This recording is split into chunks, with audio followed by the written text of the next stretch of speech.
This is the press conference given by the governor of the Bank of Russia, Elvira Nabiullina, and the deputy governor, Alexei Zaborkin. And to start with, the governor's statement following the board of directors meeting. These are prices for the components of the consumer basket weekly influenced by the exchange rate that are rising most quickly today. Thus, over the past 3 months, the growth of prices for services, excluding housing and utility services, exceeded 14% in annualized terms.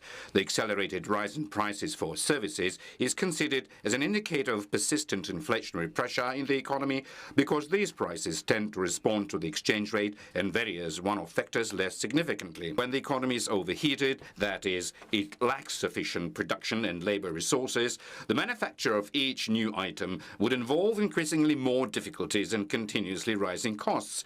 The attempt to support the growth of the economy at a level exceeding its potential through accommodative monetary policy would entail price growth that would be absorbing household savings and rising wages more and more. Ultimately, we would be unable to ensure an actual rise in people's welfare. This is exactly what we are seeking to avoid by bringing inflation back to the target and returning the economy to a balanced growth path.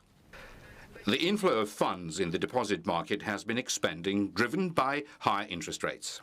The credit market's response is uneven. There are first signs of a slower expansion in corporate lending, but its growth rate is still at a record high, especially in the segment of short-term loans.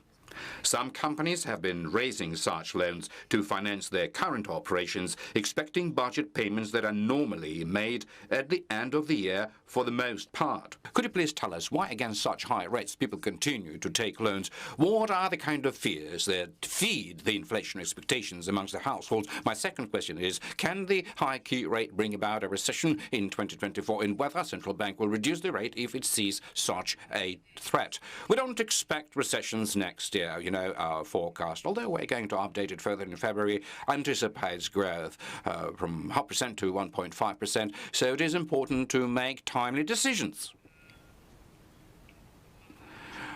with regards to cooling excessive demand and bringing the inflation down, because the countries which are late in doing so, in order to return the economy to a balanced growth and to bring down inflation, they have to pass through recession. And our policy is aimed specifically to do it in a very timely manner and avoid recessionary risks.